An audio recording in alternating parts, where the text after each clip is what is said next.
بسم اللہ الرحمن الرحیم۔ عزیز طلبہ السلام علیکم۔ آج ہم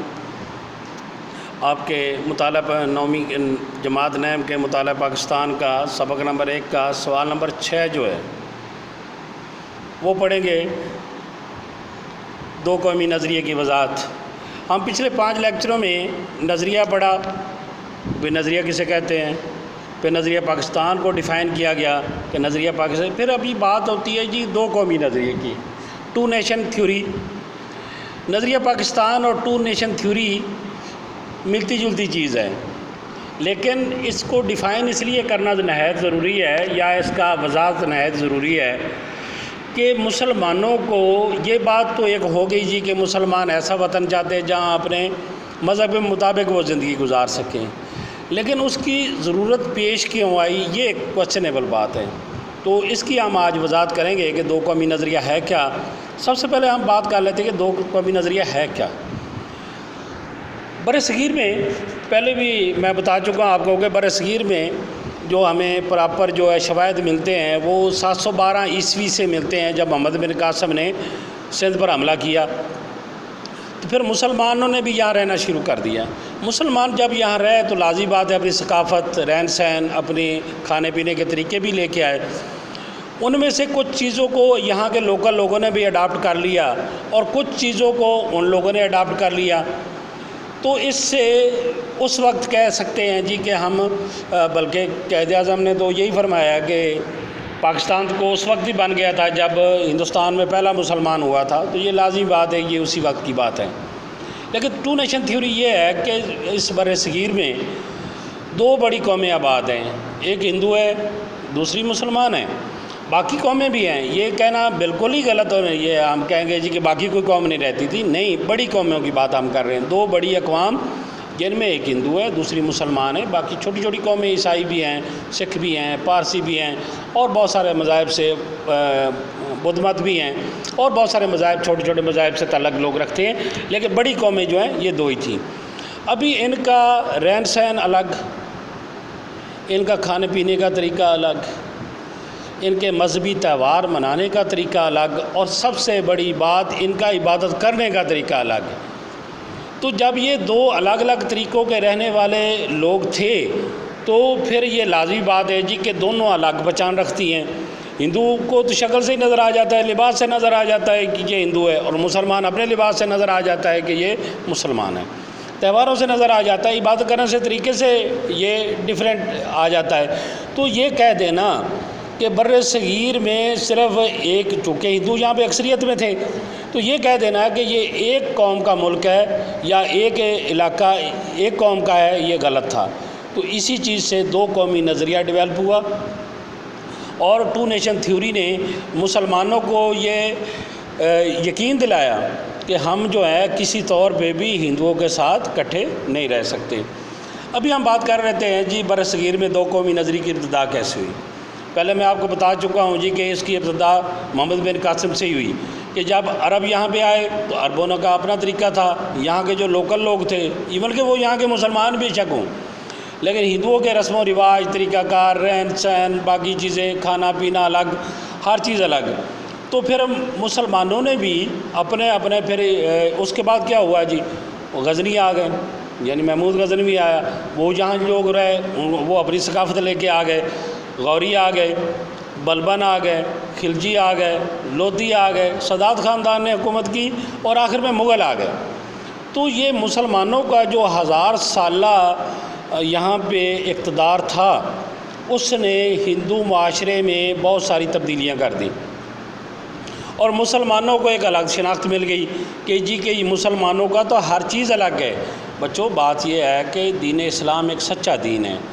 جس کی ہر چیز الگ ہے، ایون کہ ہمیں تو اسلام یہاں تک بھی بتاتا ہے جی کہ آپ نے جاگنا کیسے ہے اور سونا کیسے ہے، جاگتے وقت کیا عمل کرنا ہے اور سوتے وقت کیا عمل کرنا ہے۔ جو مذہب اتنی چھوٹی چھوٹی چیزوں کا خیال رکھتا ہوگا اس کی سچائی میں کس کو شک ہو سکتا ہے۔ تو جبکہ ہندوؤں کا تو ایسا، ہندو تو ایک خدا پہ یقین بھی نہیں رکھتے، جبکہ مسلمان ایک خدا پہ یقین رکھتا ہے، وہ توہم پرست ہیں۔ ہم قوم پرست نہیں ہیں، ہم ہر چیز کو اللہ کی مخلوق سمجھتے ہیں، اور اللہ کی مخلوق اللہ کے احکامات کے مطابق چل رہی ہے، وہ کسی انسان کا فائدہ نقصان نہیں کر سکتی، ایون کہ جب تک کہ اللہ کی طرف سے اسے حکم نہ ہو۔ لیکن ہندو گائے کی پوجا الگ کرتے ہیں، بندروں کو پتہ نہیں کیا مانتے ہیں، تو ان کے ساتھ ہمارا لینا دینا نہیں تھا۔ تو اس وجہ سے جب مسلمانوں کا الگ تشخص قائم ہو گیا تو پھر بر صغیر میں دو قوموں کا الگ الگ شناخت بن گئی کہ یہ ایک بڑی قوم ہندو ہے، دوسری مسلمان ہے، اور یہ دونوں بے شک صدیوں کٹھی رہتی رہی ہیں اور رہ رہی ہیں، لیکن یہ کٹھے نہیں رہ سکتے۔ کیوں؟ کٹھا ان کا مزاج نہیں ملتا، کیونکہ ان چیزوں کا ہم نے نظریے کی ڈیفینیشن میں یہی بات پڑھی تھی کہ ایک نظریے کو ڈیولپ ہونے کے لیے، اس کو نظریے کو ترقی دینے کے لیے لازمی ہے جی کہ مذہبی ہم آہنگی بھی ہو، لیکن ایسا نہیں تھا۔ تو اس طرح دو قومی نظریے کی ابتدا ہوئی اور یہ آہستہ آہستہ بڑھتا گیا، ایون کہ جب 1857 کی جنگ آزادی ہوئی تو اس بات نے تو اور زور پکڑ لیا کہ مسلمانوں کا الگ تشخص ہے، جبکہ ہندو اس بات کو نہیں مانتے تھے جی کہ ہم صدیوں سے اکٹھے رہ رہے ہیں اور ابھی بھی رہ لیں گے۔ ابھی کچھ ہمارے مشاہرین نے اس بات کی کیسے وضاحت کی ہے آپ کی کتاب کے مطابق، سر سید احمد خان اور دو قومی نظریہ۔ سب سے پہلے بر صغیر میں یہ باتیں ہوتی تو رہی ہیں کہ مسلمان الگ قوم ہیں، ہندو الگ قوم ہیں، لیکن اس کی باقاعدہ شکل جو ہے سب سے پہلے ہمیں ملتی ہے سر سید احمد خان کی 1867 میں، یعنی 1867 میں، جب بنارس میں اردو ہندی تنازع چلا۔ بچوں یہ آپ کو پتہ ہونا چاہیے تھوڑی سی، میں یہ اردو ہندی تنازع تھا کیا یہ میں بتا دوں آپ کو، کہ جب مغل یہاں پہ تھے تو دو زبانیں جو ہیں سرکاری زبانیں تھیں۔ ایک بات قومی زبان ہوتی ہے، نیشنل لینگویج، جیسے ہماری اردو ہے، لیکن ہماری سرکاری زبان انگلش ہے، یعنی ہمارے دفاتر کی ہماری جو آفیشیل لینگویج ہے وہ انگلش ہے۔ تو اس وقت جو ہے نیشنل لینگویج جو ہے تو پرشین تھی، یعنی فارسی تھی، کیونکہ جو مغل ہیں ان کی زبان فارسی تھی، اور جو آفیشیل لینگویج تھی وہ اردو اور فارسی تھی، ہندی نہیں تھی۔ تو 1867 میں جب انگریزوں کا قبضہ ہو گیا تو ہندوؤں نے کوشش کی کہ کسی طرح اردو کو سرکاری زبان سے نکال دیا جائے اور ہندی زبان کو اس میں شامل کیا جائے۔ اس وقت یہ تنازع بنارس میں جنم لیا، جس سے یہ بات واضح ہو گئی، اور ہندوؤں بھی نے بھی اور انگریزوں نے بھی ہندوؤں کی بات مانی، تو جس سے مسلمانوں کو اور یہ شدت سے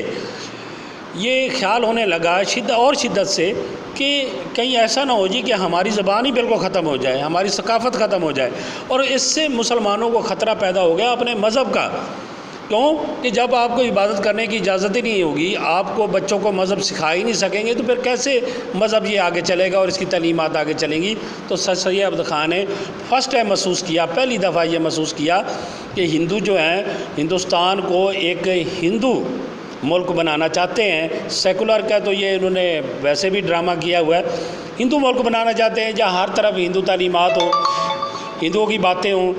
ہندو مذہب کی باتیں ہوں۔ تو مسلمانوں کو جب اپنا مذہب خطرے میں نظر آیا تو سر سید احمد خان نے مسلمانوں کو اس بات کا ادراک کروایا، اس بات کے بارے اشارہ کروایا کہ مسلمان ایک الگ قوم ہے، ہندو الگ قوم ہے، ان کا رہن سہن، زبان، مذہب، ہر چیز الگ ہے۔ تو فرسٹ ٹائم سر سید احمد خان نے دو قومی نظریے کی وضاحت کی۔ اس کے بعد چودھری رحمت علی نے دو قومی نظریے کو مزید ڈیفائن کیا۔ چودھری رحمت علی وہ ایک اسٹوڈنٹ لیڈر تھے، وہ یہاں سے پڑھنے کے لیے وہاں گئے ہوئے تھے لندن میں۔ وہاں جب مسلم لیگ بنی تو انہوں نے اس کے بارے میں موومنٹ وہاں لندن میں چلائی، کیونکہ اس وقت برطانیہ کی حکومت تھی، تو وہاں نیشنل موومنٹ کے نام سے انہوں نے ایک تنظیم بھی بنائی، جس کے تحت وہ مسلم لیگ کے وہاں پہ بات کرتے تھے، مسلمانوں کی برصغیر کے مسلمانوں کی بات کرتے تھے، اور ارباب اختیار یعنی برطانوی حکومت تک اپنے خیالات اور ہندوستان کے برصغیر کے مسلمانوں کے خیالات پہنچاتے تھے۔ انہوں نے 1933 میں ایک کتابچہ شائع کیا۔ 1933 میں یہ تیسری سربراہ اسلامی گولڈ بیس کانفرنس ہوئی تھی، وہاں سے ہندو لیڈر بھی گئے ہوئے تھے، مسلمان لیڈر بھی گئے ہوئے تھے۔ اس میں انہوں نے ایک پمفلٹ شائع کیا جسے ناؤ اور نیور، اب یا کبھی نہیں کا نام دیا گیا۔ اپنے کچھ دوستوں کے ساتھ مل گئے اور اس پمفلٹ کو پرنٹ کروا کے ان میں تقسیم کیا، اور جس میں سب سے پہلے مسلمانوں کی علیحدہ ریاست کا نام پاکستان رکھا گیا۔ پاک ویسے پاک چیز کو کہتے ہیں، تان یا ستان جو ہے یہ پرشین ورڈ ہے جس کا رہنے کی جگہ، پاک لوگوں کے رہنے کی جگہ، یہ پاکستان کا مطلب ہے۔ تو سب سے پہلے انہوں نے پاکستان کا لفظ استعمال کیا۔ جب یہ بات پاکستان کی بات برصغیر پہنچی تو مسلمانوں نے بھی اس بات کو اڈاپٹ کر لیا، اور یہ نام آہستہ آہستہ ہندوؤں میں بھی ہو گیا جی کہ مسلمان جو وطن جاتے ہیں اس کا نام پاکستان ہے، اور وہ تو مزاحن کہتے تھے، مذاق کے طور پہ یا مسلمانوں کو تنگ کرنے کے لیے کہتے تھے، لیکن حقیقت میں یہ ہے کہ دنیا کو بھی یہ آہستہ آہستہ پتہ لگنے لگ گیا کہ پاکستان جو ہے یہ مسلمان ایک ایسا وطن چاہتے ہیں جو الگ تو ہوگا لیکن اس کا نام بھی انہوں نے رکھ دیا ہے جی پاکستان۔ تو چودھری رحمت علی نے دو قومی نظریے کی وضاحت کی کہ بے شک یہ ہم مانتے ہیں کہ ہندو اور مسلمان صدیوں سے اکٹھے رہ رہے ہیں، لیکن اکٹھا رہنے کے باوجود ان کا یہ ایک دوسرے میں بالکل دونوں قومیں گھل مل نہیں سکیں، یہ ایک دوسرے ذہنی طور پہ تسلیم ہی نہیں کیا، انہوں نے مجبوری کے تحت کیا ہے، ذہنی طور پہ تسلیم نہیں کیا انہوں نے۔ کیوں؟ ان کا مذہب الگ ہے، زبان الگ ہے، رہن سہن الگ ہے، تہوار منانے کا طریقہ الگ ہے، اپنے بزرگوں کی کہانیاں الگ ہیں، یہاں تک کہ ہیروز الگ ہیں۔ وہ کچھ اور لوگوں کو ہیروز مانتے ہیں، ہم کچھ اور لوگوں کو ہیروز مانتے ہیں، جس وجہ سے ان دونوں قوموں میں فرق ہے۔ تو چودھری رحمت علی نے بھی دو قومی نظریے کی ٹھوس انداز میں، واضح انداز میں وضاحت کی، ہندوستان میں اور برطانوی حکومت کو بھی بتایا کہ آپ یہ ایسا نہ کیجیے گا کہ اسے کسی ایک قوم کا یا کسی ایک مذہب کا ماننے والوں کا یہ وطن قرار دے دے، بلکہ یہاں پہ مسلمان بھی ہیں اور ہندوؤں کے بعد ان کی سب سے زیادہ تعداد ہے، اس لیے ان دونوں کا اکٹھا رہنا ناممکن ہے۔ اس لیے آپ کو جب بھی جائیں یہاں سے تو ایک مسلمانوں کو الگ وطن کی ضرورت ہے اور اس کے بغیر ان کا گزارا ممکن نہیں ہے۔ آپ کی کتاب میں تو یہی لکھا ہوا ہے یہ دونوں لیڈروں کے بارے میں، لیکن اس کے باوجود علامہ اقبال کے بارے میں ہم بات پڑھ چکے، کئی دفعہ انہوں نے بھی بات کی، قائد اعظم نے بھی بارہا کی دو قومی نظریے کی وضاحت کی، بار کی، اور میرے خیال میں یہی ٹو نیشن تھیوری تھی جس کے مطابق نظریہ پاکستان اور ٹو نیشن تھیوری میں آپ کو پہلے ہی بتا چکا ہوں کہ ایک ملتی جلتی چیزیں ہیں، لیکن ٹو نیشن تھیوری نے مسلمانوں کو یہ باور کرا دیا کہ مسلمان الگ حیثیت رکھتے ہیں اور ہندو جو ہے الگ حیثیت رکھتے ہیں، اور اسی بات کو مسلمانوں نے 1945-46 کے الیکشن میں بھی پروو کیا، ثابت کیا، اور برطانوی حکومت کو بتا دیا کہ مسلمان اپنی الگ شناخت رکھتے ہیں، اور وہ مسلم لیگ کے ساتھ ہے، جس کی بنیاد پر ہندوستان کا برصغیر کا